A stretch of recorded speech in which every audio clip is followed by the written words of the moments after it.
Hello, good morning, everyone. Thanks for joining us. My name is Tiffany Pearson. I'm a project manager here at Athene. Before we get started, I just wanted to go over a couple housekeeping items. So first, you'll notice that you're in listen-only mode, so your phones are muted. This is just for sound quality control, but your questions and comments and feedback are all very much welcome. So you'll see a chat box, so go ahead and enter any of those questions that you have. And once we get to the end of the presentation, we'll do a live Q&A and cover those questions at that time permitting. So the other thing I wanted to mention is that we are recording today's session. So after we wrap up, you'll receive an email to whatever email address you registered with and have a link to that recording. Our recordings are also posted on Athene Connect, and there's a library there if you want to check out any of our other webcast recordings. So that is all I have for housekeeping at this time. I'm happy to introduce Mr. Eric Stanley, Compliance Director. So Eric, go ahead and take it away. Sounds great. Thank you very much, Tiffany. Good morning, everyone, and thanks for everyone to take the time to hop on our call. This is something that everyone at Athene is very excited about. We've been really anxious to have the suitability guidelines as well as suitability process improvements go live. And so everything we're going to talk about is effective live on 7/24. So again, we're just less than 2 weeks away. We're very excited. So again, thank you so much for taking time out of your day to hop on. So we're going to get right into it. As Tiffany said, any questions, please make sure you get those asked. We should have plenty of time for Q&A, so make sure you get your question asked today. So first, we want to just kind of set the agenda. What are we here to talk about? First thing we want to go over, what are the transition rules for the new suitability form and the new product comparison worksheets? We're then going to go through the suitability guidelines for producers and how we've updated that to be more clear up front than ever. We also are going to go through the suitability step-by-step guide that we have created to help producers and clients understand exactly what we are asking on the suitability form.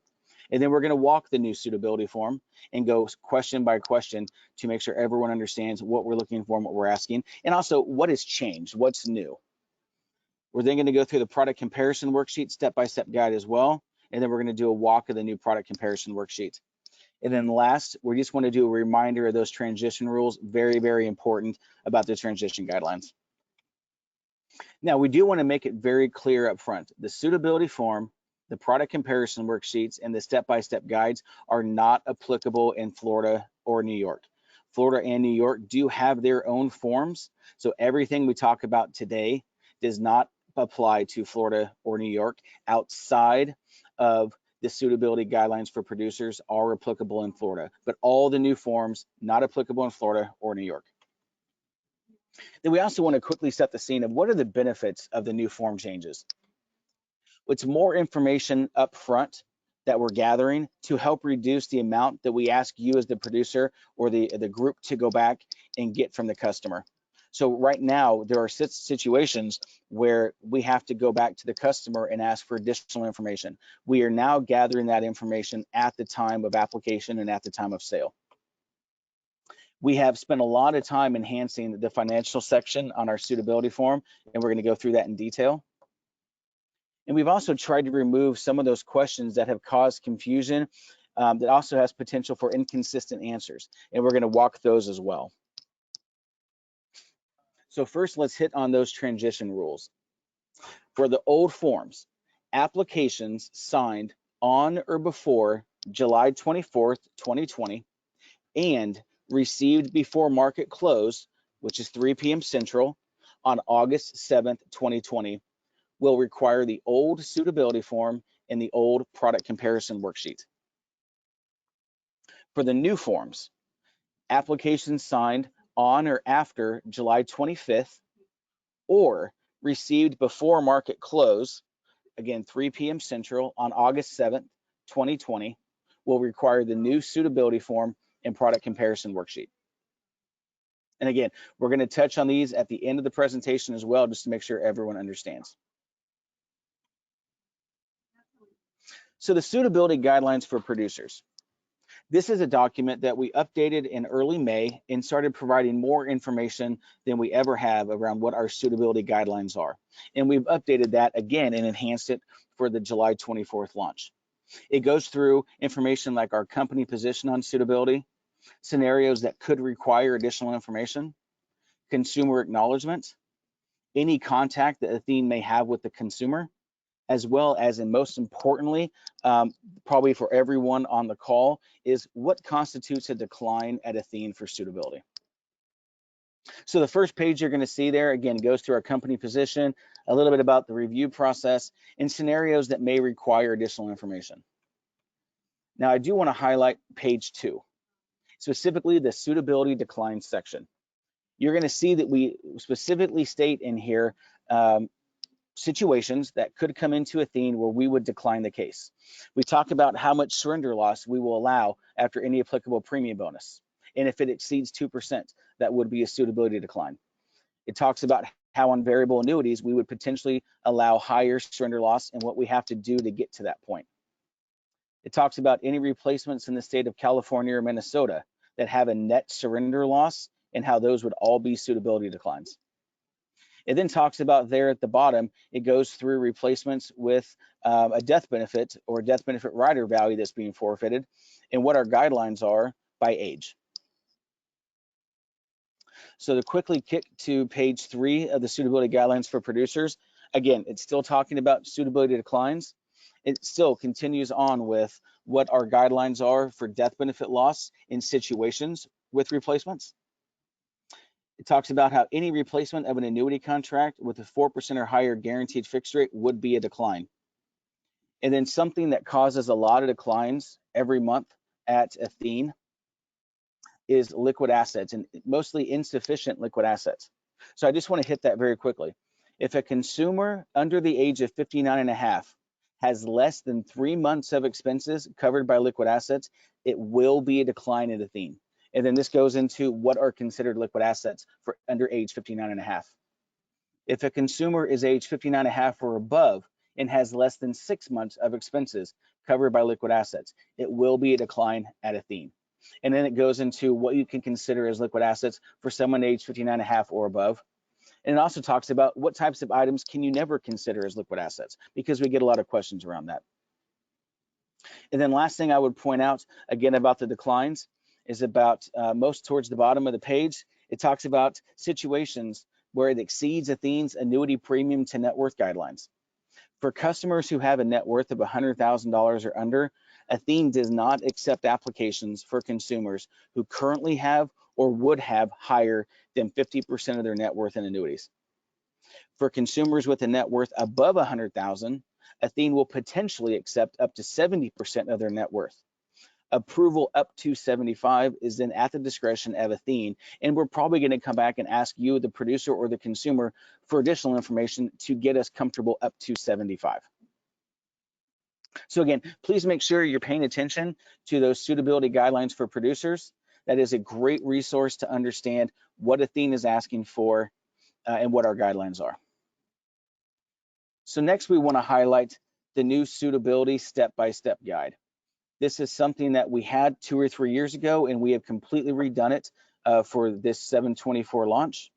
So again, the suitability step-by-step guide, it is going to take you question by question, and it's going to show you images of those questions, giving additional information about what we're asking for, or what the question means, or how to help complete the question.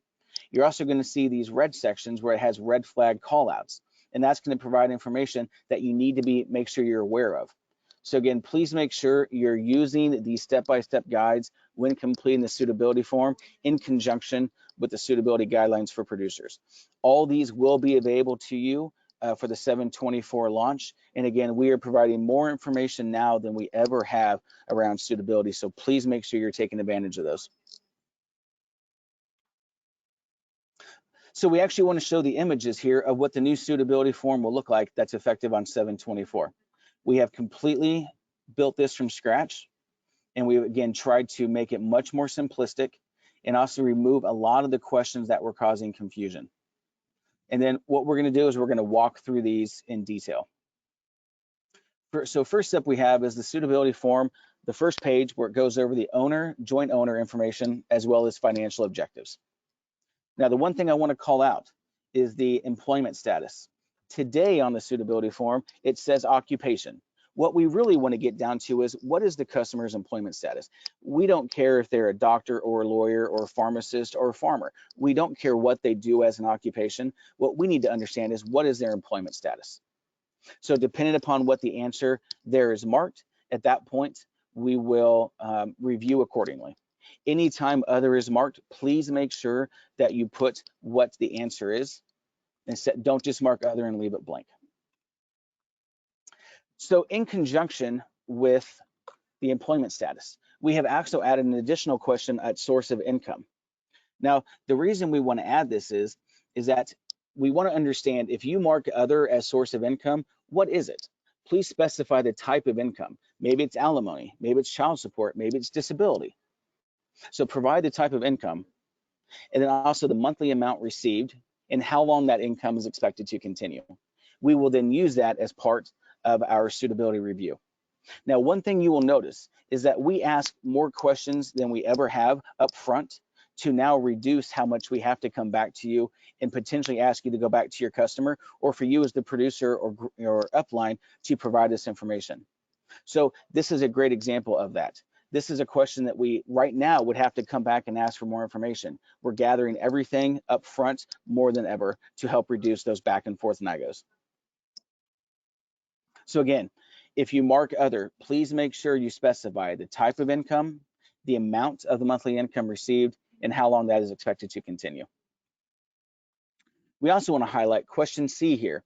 Do you anticipate any significant changes in your household's monthly income, living expenses, or liquid assets during the surrender charge period? If you say yes, please make sure to explain. What we need to understand is, if someone is going to retire in 6 months, we need to understand how much are they currently receiving and how, current wages that will be reduced in 6 months. So please make sure you provide the detail of not only what's going away, but how much that will be reduced. And then we've really tried to update the why are you purchasing this annuity section. Today, you could choose options that may not be applicable on different types of contracts. We have tried to reduce that as much as possible to help reduce NIGOs and help reduce inconsistencies. So accumulation and growth, tax deferral, principal protection, and provides guarantees. Those are always benefits to purchase a fixed indexed or fixed annuity. Now, lifetime income rider. Yes, that is not available on all of the Athene products. However, it has to be an option of why you're purchasing the annuity, because if a customer is paying an annual fee for a rider benefit for income, then they have to make sure that they are using the annuity for that benefit. If you're paying for a benefit, you have to make sure that that is a need and a reason the client is purchasing the annuity. And again, as always, if you mark other, please just make sure you explain. Next up is source of funds and the beginning of the new financial section. So source of funds. What is the funding source for the annuity? You'll probably notice that we have added quite a few new options there. What we did is we took a lot of time to analyze what kind of answers were being marked in other, and we wanted to add those to the checkbox options, again, to help provide more cases that will get processed quicker at Athene. So we've added options like IRA annuity, IRA non-annuity, a 401k pension. Maybe it's a 403b. Is it a group 403b or an individual 403b? So again, we're trying to make this form much more simplistic, to where you have more options than ever to help reduce us having to come back and ask for additional information. Here's a big change we really want to make sure that we're pointing out. Are there penalties associated with the funding source? Now, the big thing we want to point out, if answered yes, please complete the table below. But this is only for funding sources other than an annuity or life insurance policy. So it's for non-replacements. If the funding source is from an annuity or life insurance policy, you're going to answer these questions on the product comparison worksheet.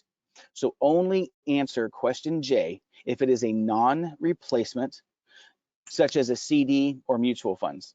Also, please make sure, as it has their start, include any penalties for even like processing fees, forfeiture fees, and other costs or fees associated with the client moving the money.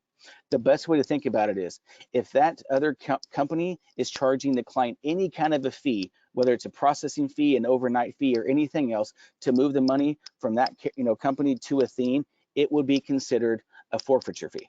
So please make sure you include all fees If you don't, and we get a check that has a $40 processing fee, we will have to have this section completed and corrected by the customer, as we have to have the accurate information. Now, the one thing I want to point out before we get into the new financial section, this is very important. When you're completing the total household assets section of the new financial section, please include the proposed annuity premium based on where the funds are currently held. Everything on the new financial section is based off where the money currently is, not where it would be after Athene accepts it, but where it currently is. So let's dive into the new financial section. And this is going to be a lot of the changes that we have made to make this much more simplistic. We have tried to create a financial section that is kind of a step-by-step guide to help you understand how much does the client have in liquid and non-liquid annuity assets. I'm sorry, liquid and non-liquid non-annuity assets. How much does a client have in liquid and non-liquid annuity assets to get them to what their total assets are. It's all in a way to help you get to the client's net worth to avoid any confusion. So again, please make sure you're paying attention to everything at the top of the page for kind of table sets. For example, for table L, again, please make sure you include all annuities currently held at Athene and all annuities held at any other company. Now, we do want to point out, question K, non-annuity assets, this is an optional section. So again, optional. If you complete it or do not complete it, we will ignore this section completely. This is just a step-by-step guide to help you as the producer and the customer get to what they have in liquid and non-liquid non-annuity assets. Question L, this is your annuity assets. This is required and must be completed. So it's liquid annuity assets and non-liquid annuity assets. So for liquid annuity assets, if it's out of the surrender term and the individual is 59.5 or above, or their household, again, answer accordingly, it would be considered a liquid annuity asset. For non-liquid annuity assets, if the annuity is out of surrender, but the client is under the age of 59.5, it would not be considered liquid. And the same thing for all ages, if the annuity is still in the surrender term, it would be considered a non-liquid annuity asset. We also want to point out that we have then given you the option here of totaling all your liquid assets, which is all your liquid non-annuity and your liquid annuity assets. We've also given you the option to total all your non-liquid non-annuity and non-liquid annuity assets. Now, again, this is optional. This is just there to help you get to what the total household assets are for the household.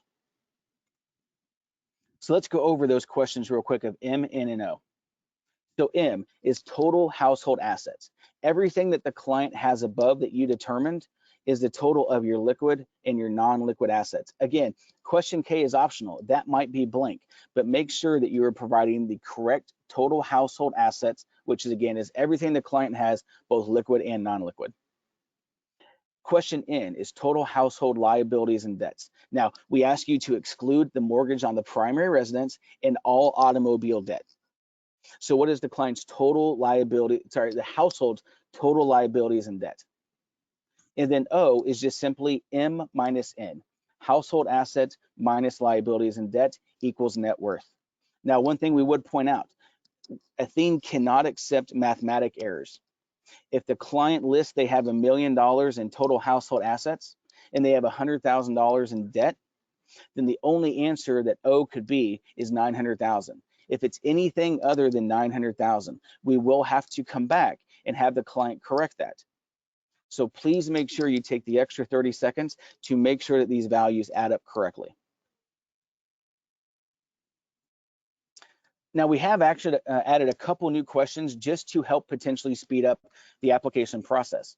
We're asking the question, do you or your spouse or domestic partner have existing Athene annuities, yes or no? Now, as always with Athene, household means spouse or domestic partner if legal in that state.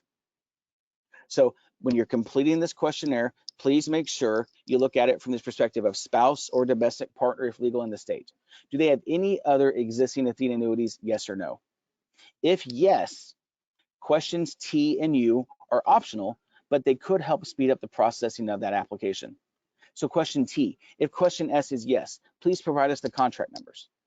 If question S is yes, and your spouse or domestic partner is the owner of those contracts, please provide the following information: their name and the last four of their social. That will help Athene be able to more quickly verify the information as we are required to do. So next up, we just want to quickly cover the owner confirmation section. Now, the nice thing about the owner confirmation section is we have blocked out what's only applicable in certain states. So these 3 questions are only applicable for residents of and/or applications written in California. If this is not a California application or the client does not reside in California, you do not have to answer that top question and then skip to A. We also want to make sure on question B, because we get this some today, please understand what we've highlighted. NA or none are not acceptable answers. You are required to describe the disadvantages that you discuss or your producer discussed with the customer at the time of sale.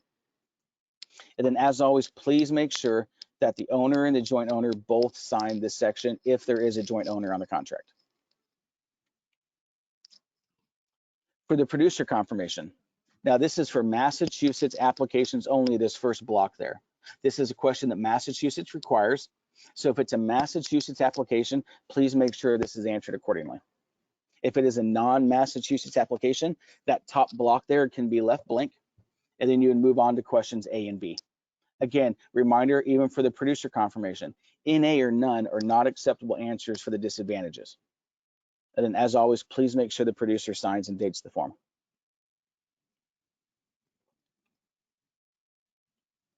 So next up, we just want to quickly hit on the product comparison step-by-step guide. So we went over the suitability form step-by-step guide and the new suitability form, but we also want to make sure that we're going over the step-by-step guide for the product comparison worksheet. What are we asking for? That way you understand exactly what we're looking for when you're completing the product comparison worksheet. So again, it goes question by question and gives you some red flag items to pay attention to. It's going to go through all the different questions on the PCW to explain again what we're looking for and the types of answers that we're looking for. Make sure you understand what we're asking.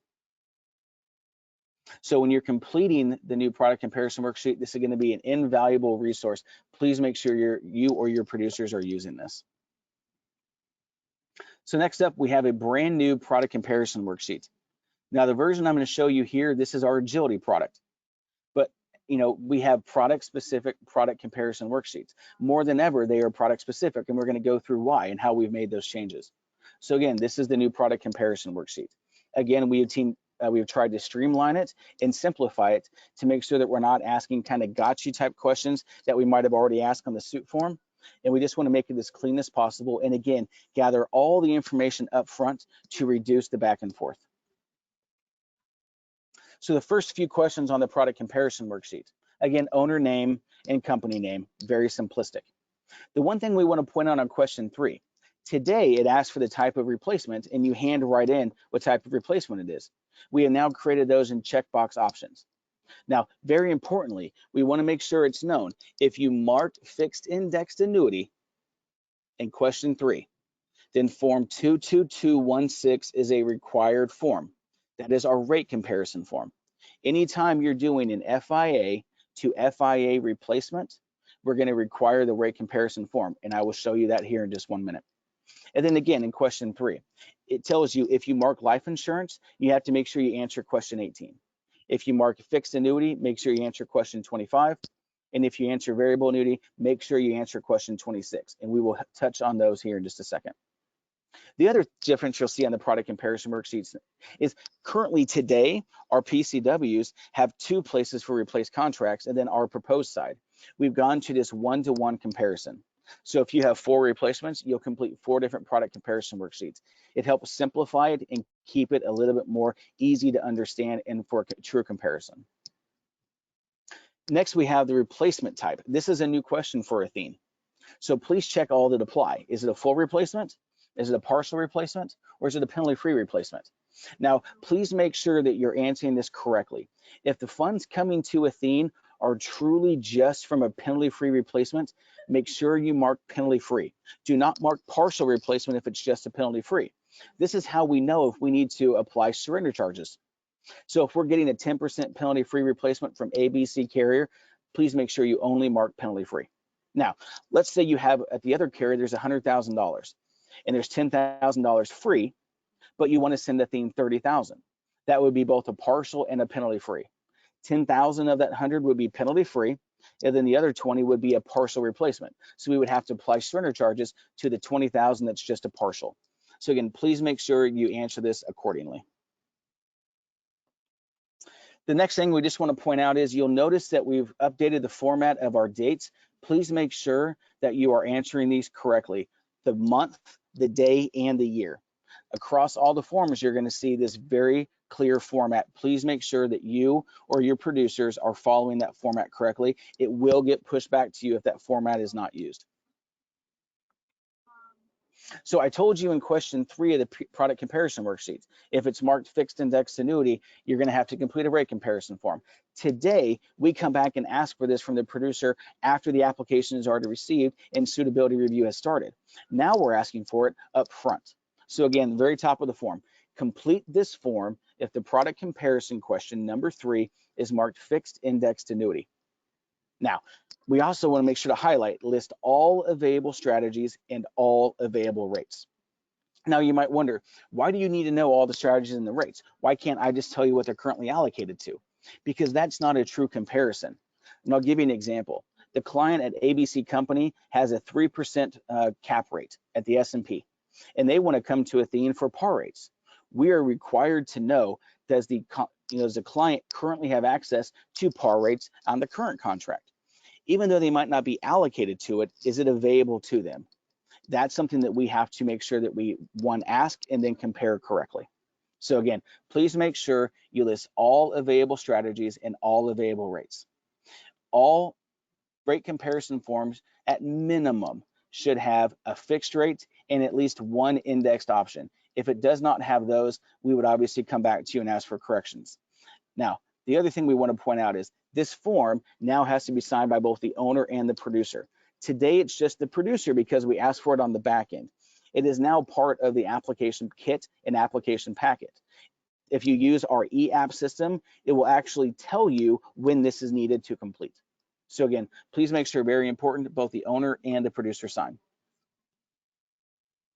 So again, moving on with the product comparison worksheet, we want to highlight the surrender value. One thing that we have noticed in the surrender value section is that there was some confusion because we then below the surrender value had a market value adjustment section. That was causing some confusion. So now we've simplified it. What is the surrender value? This includes any positive or negative market value adjustment, any premium bonus recapture, and again, any other costs or fees associated with that replacement. Is there anything being charged to the client to move the funds? Next, we want to point out is the different death benefit options that we have on the form. Now, obviously, with many carriers having many types of death benefit values, we have to understand what the client has access to and how they might work. So question 13, lump sum death benefit value, that's pretty generic across all annuities. Now, does the client on their current annuity have access to an annuitized death benefit value? And when we say annuitized, where it has to be paid out over a certain period of time, that provides maybe a different death benefit value? If so, what is the dollar amount and how many years does that have to be paid out over? If they do not have one, please make sure you mark NA. These questions cannot be left blank. So make sure you're always answering the questions. And if 14 and 15 and 16 do not apply, make sure you mark NA. Now, question 15. Does the client have a death benefit rider on the other contract that provides a lump sum payout upon death? If so, what is the value? And if there's no death benefit rider, mark NA. Just like our agility product, is there a death benefit rider that has to be paid out over a specific period of time? If so, please provide the value and the number of years. If it does not, please make sure you mark NA. Now, we've updated question 17 on the product comparison worksheet because again, it causes a lot of NIGOs. Today, we ask what was the name of the producer who wrote the contract being replaced and what's the name of the producer selling the new Athene contract. What we have to pay attention to is a producer replacing their own business. That is something that we are required to track. So now we're asking a very simple yes or no question. Is the producer who solicited the new Athene contract the same producer who solicited the contract or policy being replaced? Yes or no? Now, When we go back to question 3 of the product comparison worksheet, again, what type of annuity, what type of contract is being replaced? Fixed index annuity, life insurance, fixed annuity, or variable annuity. If the contract is replacing a life insurance policy, please have the customer describe in detail what has changed so that the life insurance policy that was purchased is no longer needed or wanted, to where the death benefit, the death benefit provided by that policy is no longer needed or wanted. This is something that today we have to come back and ask for after the application is received. We are now gathering it all up front. Now we really want to call out question 19 to make sure everyone understands exactly what we're asking for. And this is, again, where those product comparison worksheet step-by-step guides are going to be very helpful for you when completing these forms. Question 19, if suitability form question F is marked lifetime income rider, and again, suitability form question F is, why are you purchasing the annuity? Please make sure if question F is marked lifetime income rider that you read this question carefully. Will the proposed Athene contract be replacing the contract with an income rider or two-tiered annuity contract that provides an income payout? Now, if the answer is yes, please answer accordingly. Now, if the answer is no, then please mark no. The other thing to pay attention to is, if suitability form question F is not marked lifetime income rider, the answer is no. We're telling you how to answer it. And this question is this an income to income replacement? Yes or no? If yes, mark yes. If no, mark no. Again, very important. If the suitability form question F is not marked lifetime income rider, mark no. Now, if it is an income to income replacement and you have marked yes, same thing we asked for today. What is the age income will begin? And what is the replaced company's guaranteed annual income at that same age? And then, as always, please provide us a copy of the Athene illustration. Now, if question 19 above is marked no, then here's a secondary question on question 22. If they are not coming over to Athene for an income to income replacement, will any portion of an income rider on the annuity being replaced be forfeited as part of the replacement? If question 19 above is marked yes, answer 22 no. Basically, what this is getting to is, does the client have an income rider on their current annuity and they're coming over to Athene for accumulation, so not an income rider. So they are forfeiting the income rider during the replacement. We want to know what's the income rider value, and then again, please describe in detail what has changed since your current income rider was purchased, such that the income provided by it is no longer needed or wanted. So again, question 22, if 19 above is marked no, is there any kind of an income rider being forfeited? If question 19 above is marked yes, the answer to 22 is no. You cannot have both an income rider to income rider replacement and an income rider being forfeited. So that's how these two questions work in conjunction with each other. And again, this is called out on the product comparison worksheet step-by-step guide, so please make sure you're using those tools available to you to understand how to complete the forms. So next up, we talk about, again, on question 3, what if the type of contract being replaced is a fixed annuity? It says to specifically answer question 25. Question 25 is, what is the current fixed rate? If the funds are coming to us from a variable annuity, as marked in question 3, then question 26, what is the fixed interest rate on the variable annuity? If there is not one, you can list NA.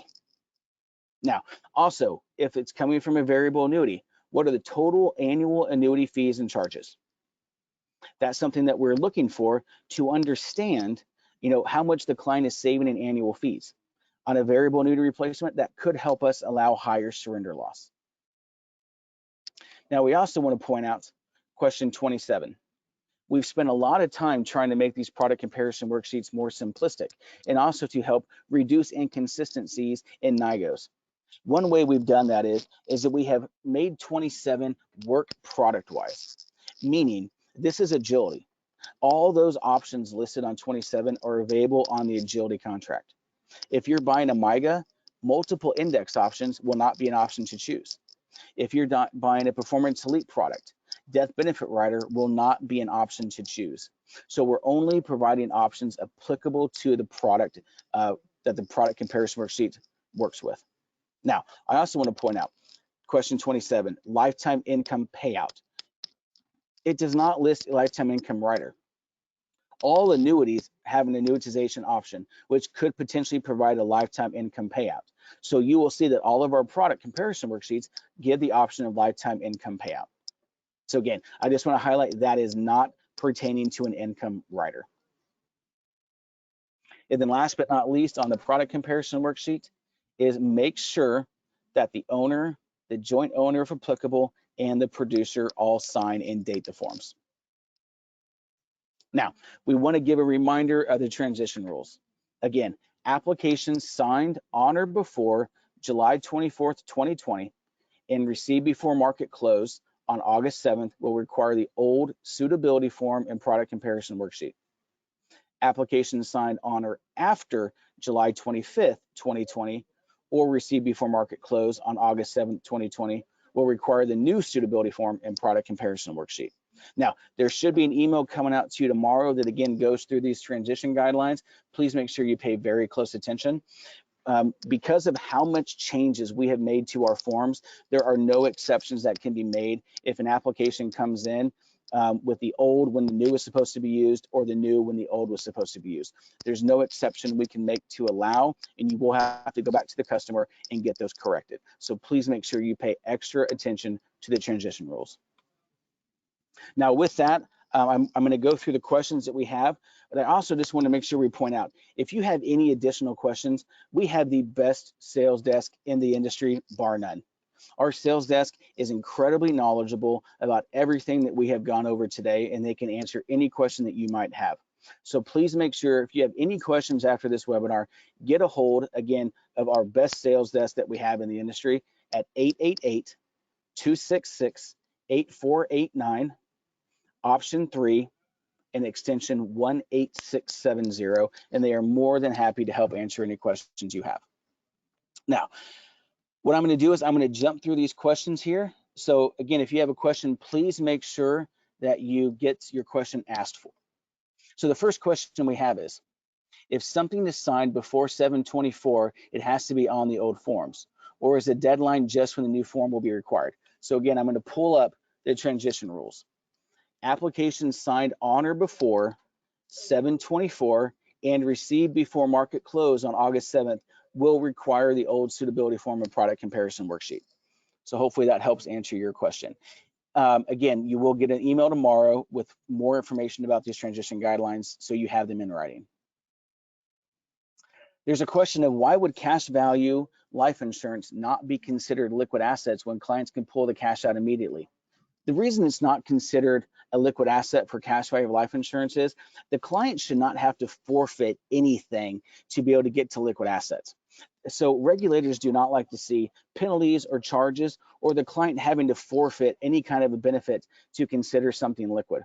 If they have to take value out of a life insurance policy, at that point they're forfeiting part of that death benefit or life insurance policy. And we understand they can take loans, but again, liquid assets need to be something the client can access very, very quickly, and they should not have to pay any charge, penalty, or lose any kind of a benefit to do so. Will you give us a new guide on what corrections will require initials? Yes, absolutely, and thank you so much for asking. We do have brand new color-coded both suitability forms and product comparison worksheets that will be provided. It goes through every single question and lets you know if there was an error and a correction is needed, who it can come from, and how it can be given to Athene. All corrections on suitability forms and product comparison worksheets can come over the phone, excluding Florida. Florida does not allow anything over the phone, and they require it in writing. But Athene does allow any corrections to suitability forms and or product comparison worksheets to be taken over the phone. And yes, we will get those out. That way you know who has to make those corrections and again, how they're available to be made. There's a question of if the client is purchasing a death benefit, should other be selected for the question about why they are purchasing this annuity? Will it NIGO if they don't? No, it absolutely will not NIGO. Obviously, the question has to be answered. So you need to mark something. And if you want to mark other and say they're buying it for the death benefit, that is perfectly fine. If they're also buying it for accumulation or tax deferral or provides guarantees, mark them accordingly. We will not NIGO the contract if you don't put something in other. Just make sure the question is answered at least somehow. There's a question of why isn't there a death benefit option when asking why the client is purchasing annuity? There are multiple products that offer death benefit rider, and they may be only reasons someone chooses of Athene's products. That is very true. Again, we have tried to reduce inconsistencies. What we see today, because of death benefit rider being an option on the current form, someone's buying a contract that does not offer a death benefit rider, and that answer is marked mistakenly. And because of that, they then have to go back to the customer to have it corrected. So again, we have tried to reduce the amount of NIGOs that could potentially occur. And one way that we have done that is to remove options that are not available on all products. But again, you always have the option to write it in. Are you going to NIGO if an agent accidentally lists an annuity or life insurance? And I'm sorry, I'm trying to make this question a little bit bigger so I can see the whole question, and I apologize. Okay, are you going to NIGO if an agent accidentally lists an annuity or life insurance in the table for question J?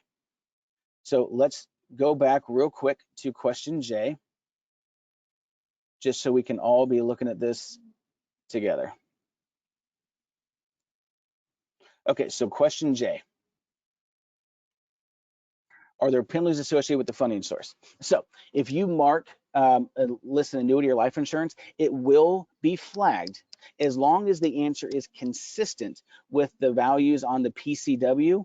We would not NIGO it. Now, if question J on the suitability form shows there's a $100 fee and the product comparison worksheet shows there's a $400 fee, those are inconsistent and you would have to go back to the client to correct.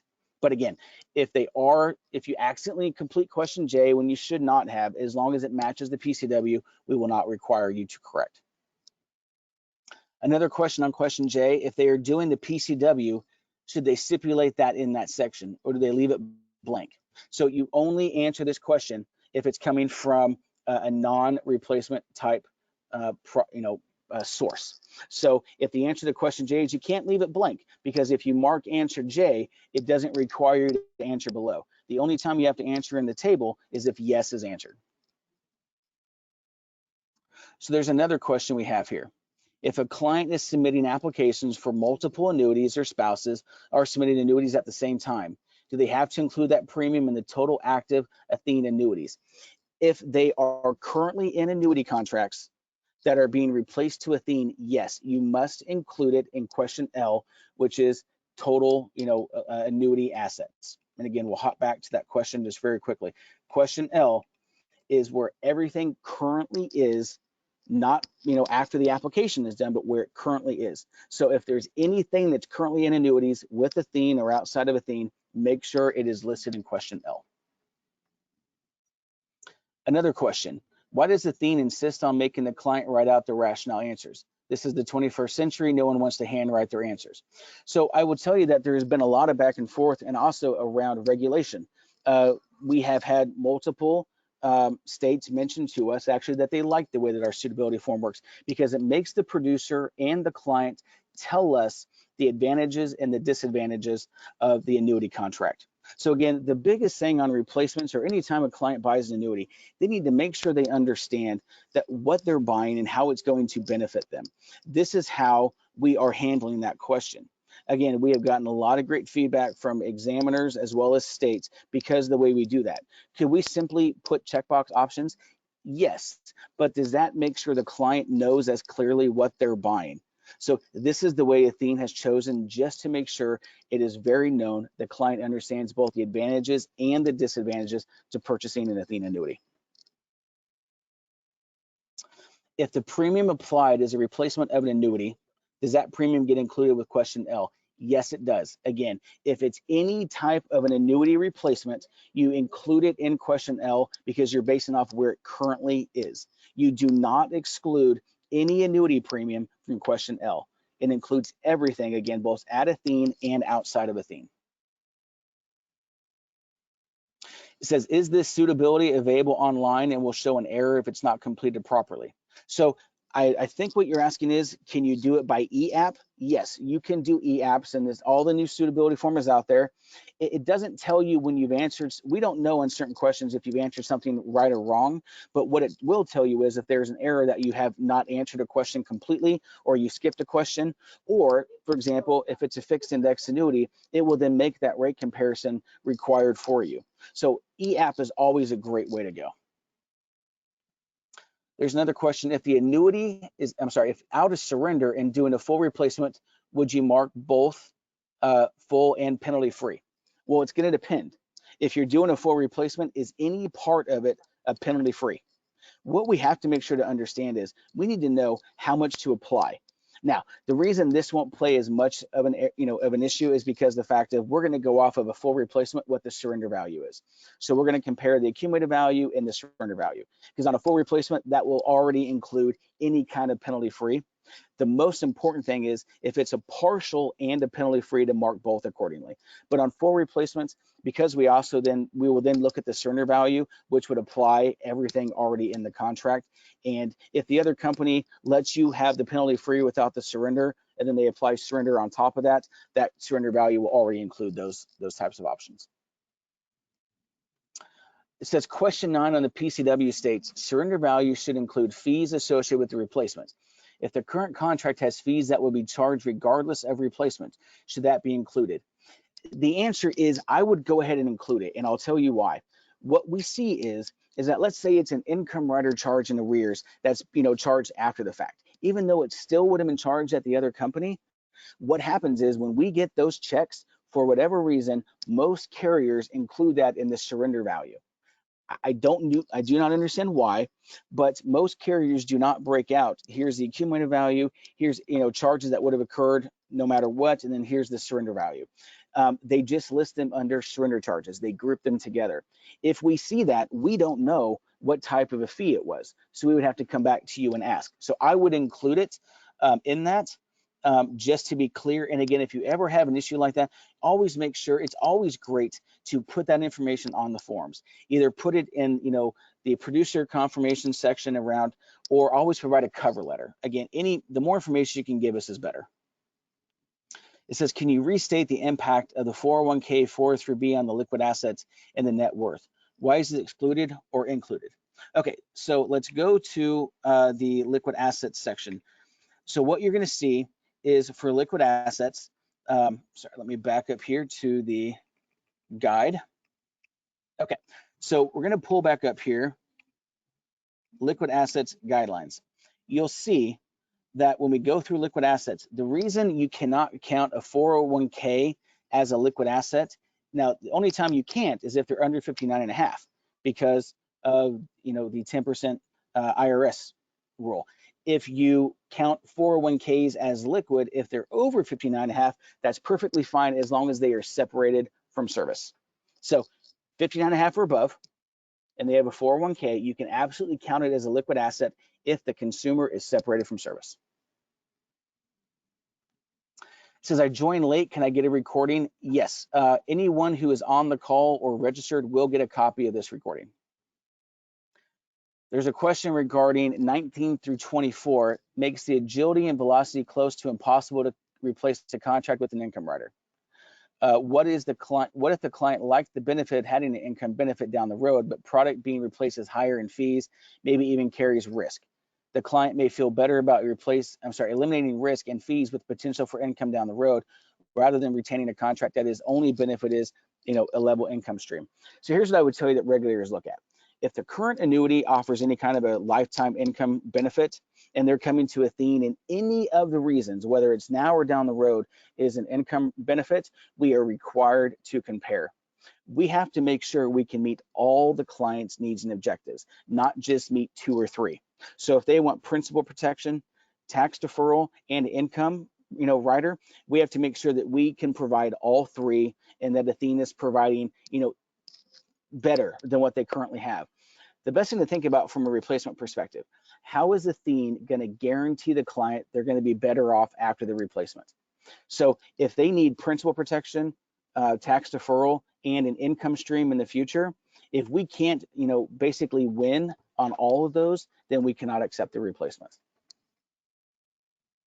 says, when will the e-app reflect the change forms? Again, e-apps will be reflected the evening in 7/24 when everything else goes live. It says, can you repeat the threshold of liquid assets with net worth above or below 100,000? So I actually have that pulled up on the screen here. So for consumers with a net worth of $100,000 or under, the maximum we would allow the consumer to currently have or to have after the purchase of the Athene contract is 50%. For consumers with a net worth above $100,000, we would potentially accept up to 70%. Approval up to 75 is at the discretion of Athene, and we may come back and ask for additional information. There's a question of, since I write through Crump with you guys, will these forms be updated when you guys update on your end? That would probably be a question to ask Crump, but all the forms will be updated on every Athene platform. Are you able to provide any tips regarding question F on the suitability and what you're looking for in regarding to product-specific answers?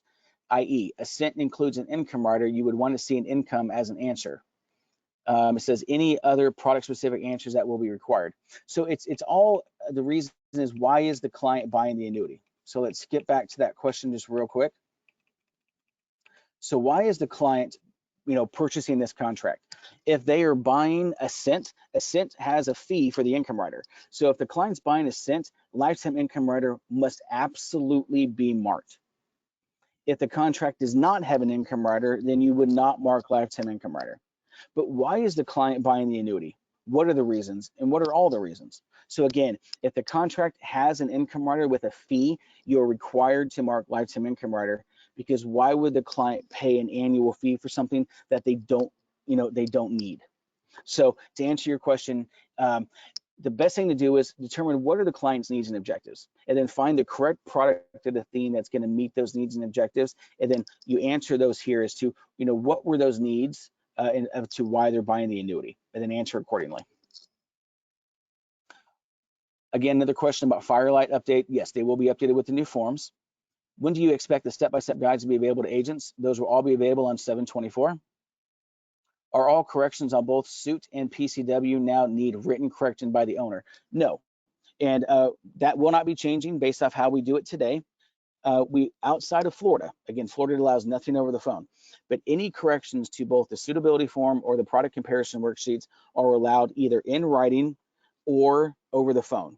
And then we will have the color-coded forms available to you. That way you know who they have to come from, whether the producer, sometimes the upline, or the consumer. It says, question H on suitability. How would you expect this to be answered for spousal assumption, continuation, death proceeds that are not yet in the living spouse's name? So it depends. The question that's being asked is what is the funding source? If they mark death benefit proceeds, I would give us an explanation, because death benefit proceeds could be a replacement or it may not be a replacement. It all depends on if the current contract has already been placed in the beneficiary's name. So if you mark death benefit proceeds, I would provide an explanation around, have the funds already been taken over by the beneficiary in their name. Again, if it's already been put in their name, it would be a replacement. If it's not being put in their name and it's being sent to Athene, it would not be a replacement. I think we've answered the e-app questions. If someone owns a business or rental property, should we consider the loans on these? Yes. If it's a business assets are not ever counted towards the individual's annuity. So if you have business assets that are held under a separate tax ID, you would not include for an individual. Now, if the individual owns rental property, then yes, because you can include the rental property equity in the rental property in the net worth. You can also include any rental income as monthly income, but you'd have to consider the loans on those as well. It says on the PCW, question 11 and 14 are the same. How should one complete question 14? Okay, so let's quickly jump back to the product comparison worksheet. Question 14. Okay, so question 14, as you can see here, is if question 11 and 14 are the same. If they are the same, then just answer them and they would have the same answer. So if the annuitization value and the annuitized death benefit value are the same, you would just answer those with the same value. And then make sure on the annuitized death benefit value, you also answer how many years it has to be taken over.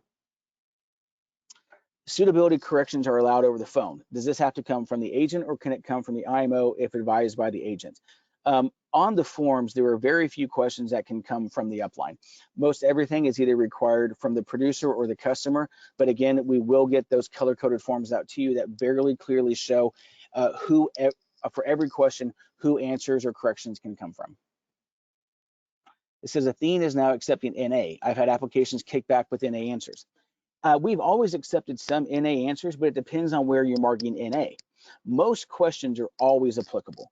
So for example, we get a lot of annuitization values where they don't list the value, they put NA. Every annuity by definition has an annuitization option. You can always annuitize an annuity. So what is the value? That's an example where NA would not be applicable. So it depends on the question.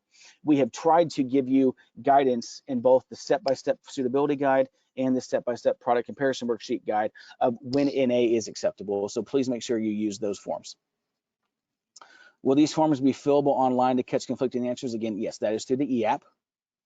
On a rate comparison form, why do you have to write out your Athene rates for you? You don't have to.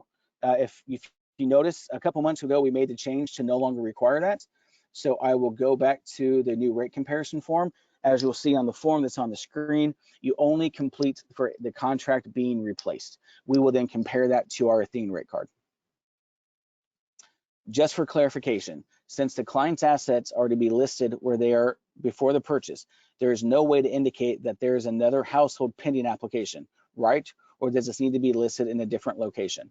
If there is an application that's submitted at the same time, then you would not include it. If it's an application that's already to Athene, then you would include that in question L. Will a client be able to type in answers if the contract is electronically signed? Do you have a list of what companies accept e-signed documents for transfer? I do not have a list of what companies allow. That might be a good question to reach out to maybe sales or our operations team to get answered for you. It says, are we still taking FIA replacements that have been forced for at least 24 months? We still allow replacements of FIAs if they're at least 2 years old.